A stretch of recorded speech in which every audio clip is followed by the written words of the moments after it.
But the offense the last couple days, in particular in Monday's practice, which again, I'm putting more value on what happened in Monday's practice than what I felt like was a less than full go on Tuesday, really struggled in the red zone. 5 drives, only had 2 touchdowns.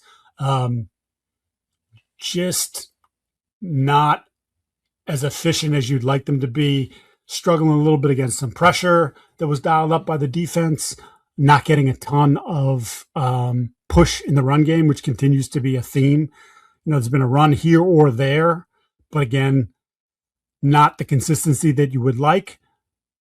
We'll get a better feel for what that's going to be like when the Colts come in here, and they'll work on design periods like that. But I'd like to see more movement there, especially because of what they've not cobbled together, what they put together on the offensive line and the investments they've made.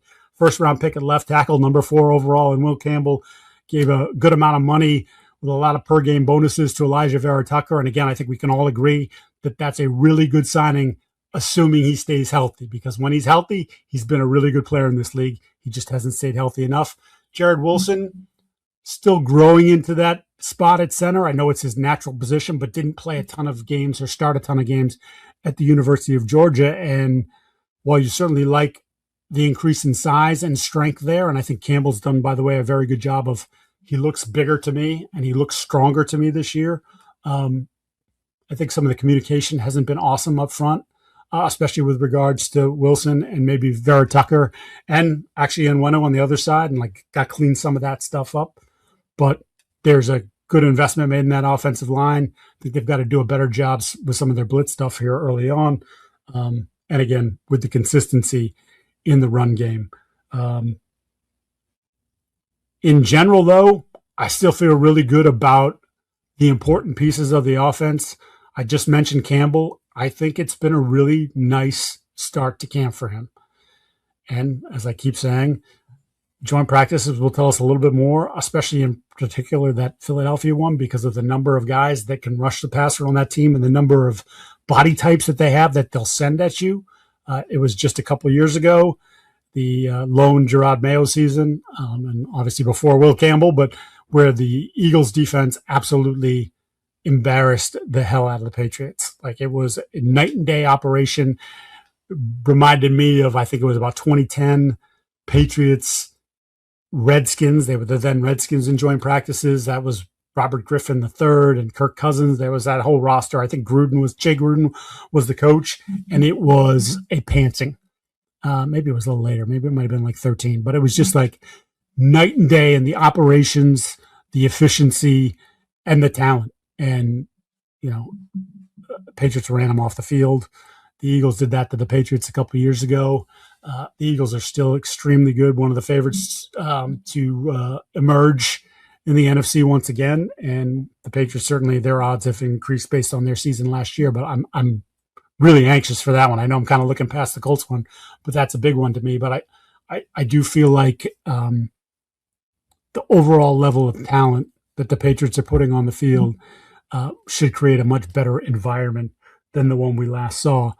As for May, continuing to build his relationship, in particular with A.J. Brown, I think since the pads have come on, and I know that some people are still riding the Kayshon Boutte train, and I'm not naysaying on the Kayshon Boutte train, but I just feel like since the pads have come on, the best offensive player on the football team has been A.J. Brown.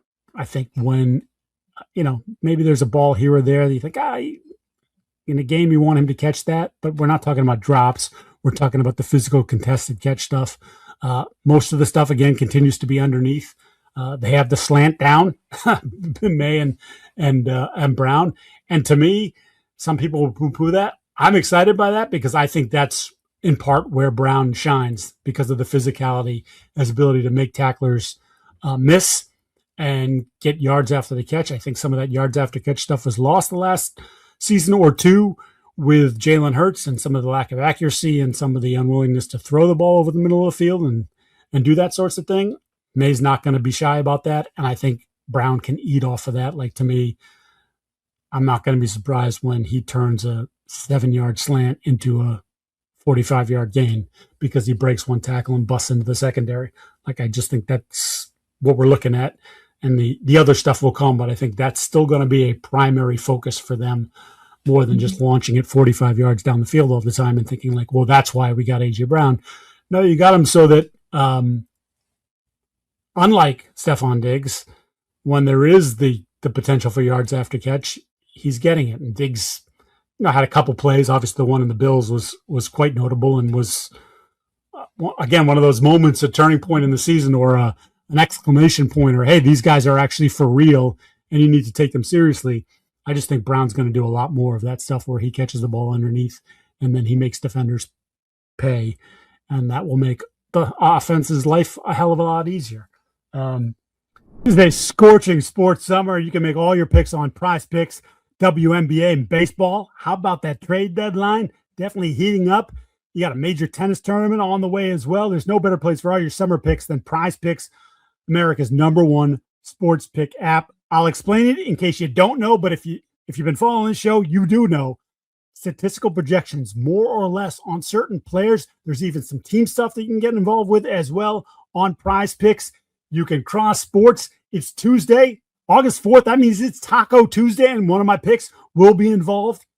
Thanks to Taco Tuesday, as they give you a little bit of a benefit, if you will. So just download the app today. Use the code CLNS to get $150 instantly in lineups if you win your first $5 lineup. Repeat, download the app today. Use the code CLNS to get $150 in lineups if you win your first $5 lineup. Prize Picks is America's #1 sports pick app, and I have a couple picks for you today. Marina Mobley, as I talked about Taco Tuesday, WNBA. Initially, the number was set at 17.5. Now, points 13.5. I'm taking more on 13.5 from Marina Mobley.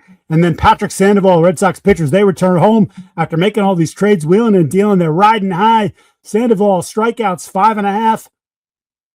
Less on the strikeouts for Patrick Sandoval. Again, just download the app. Use the code CLNS to get the great benefits as the Prize Picks is America's #1 sports pick app. Romeo Doubs looked like he was coming on, liked some of the work he did over the weekend and on Monday, and then it was sort of a quiet day for him on Tuesday. Kyle Williams has been very quiet, very limited participant the last couple of days. It was the end of Sunday's practice where he ended up working out in front of Jim Whalen, the trainer, and a couple other people, and he was running routes, so something was going on there. I'm assuming it was lower body, and then yesterday in the indoor practice on Monday, he didn't come out till later and didn't really do anything, and not much more from him on Tuesday, so the Kyle Williams train slowed a little bit there. Inconsistency at the tight end position is another thing I would highlight.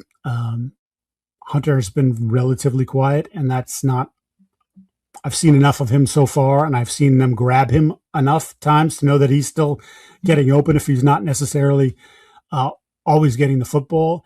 It's the stuff behind him. Then there have been some really good moments from the third-rounder, Eli Reardon from Notre Dame, and there have been some good moments more so as a blocker than a receiver from Tanner Arkin, who only had 53 career catches in 5 years in college. But that's a position that we highlighted prior to camp. And while there's been some positive buzz, I think it's a little too roller coastery for me and remains one of those positions where if there's a potential for an upgrade, even if that's coming off the waiver wire or you feel like you just need a veteran player, that could be somewhere where I could see them dipping into. But for now, they're giving the young players the opportunity to either show you can handle it or show you can't. I would say I'm more confident in Arkin's blocking at this point than Reardon, who's had some good moments, but has also had some couple bad drops, including one in the end zone on Monday that you'd like to see him clean up. Last, I guess, topic on the offense that I want to hit is Trevion Henderson. Highlighted him, called him, what was the phrase I used?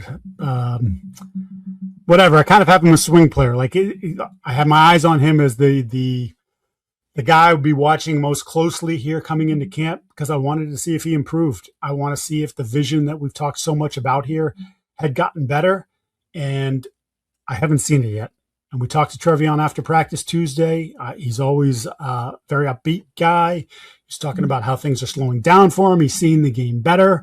And that may be the case. Like we're not in a position where like we can with a game.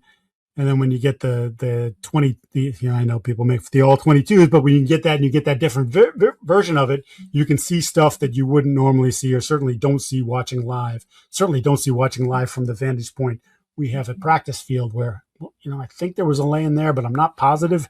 Coaches know that. They see that after practice. They have the view, but we don't get that in practice. But to me, it looks like a much of the same in terms of what he's seeing and where he's running into. And I'm not totally certain how you improve that. I think you either have the vision or you don't. Obviously, having a fullback in Reggie Gilliam, and I even pressed Henderson, was joking with him, like, "Hey, does Reggie just say follow me? Does he have anything to say?" He's like, "No, he's just all about that business." I'm like, "Well, you should still be following that guy in his business because he's pretty good at it." But I think that's just a key thing, because if you could find 30 or 40 more touches for Trevion Henderson with the type of speed he has, are you popping a couple more big ones? I mean, I don't know. So I think 7 runs of 20 plus yards last year, I think was the number that I wrote down and have tweeted about and written about. But can you get that same number? Can you get more of that if you're giving him more touches? That would be the normal thought. Well, you just give him more touches and he's going to keep breaking them. But if you're not seeing it well enough, and if you're leaving yards on the field, coaches are going to end up siding with the guy who's just more consistent and who hits the hole, who gets what's there, who maybe gets a little bit more than what's there. And that's been Ramondre. That certainly was Ramondre last year, especially in the second half of the season and in the postseason. It does appear that Henderson's pass protection has improved. Again, he's giving up more weight there than Stevenson. There's probably about a 20-pound difference between those two guys, at least 15. But appears to be stepping up and delivering the blow a little bit more this year than he did last year, when, quite frankly, went from all the talk about how great he was at it in college to just how bad he was in the pros, to the point where they really couldn't trust him in that environment. And that, again, would open more opportunities for him, not only as a runner, but as a receiver. And maybe you just get him the ball in space there on a little screen or something dumped down into flat. And because of that speed, he finds a corner or a crease and goes. But to this point, he still looks like the same back in terms of the vision stuff. And again, something that will probably show itself or reveal itself even more once we get to the regular season and we're able to see those cutback lanes and what's available for him. But right now, it doesn't feel like there's a ton available. But then when there is, not a lot is happening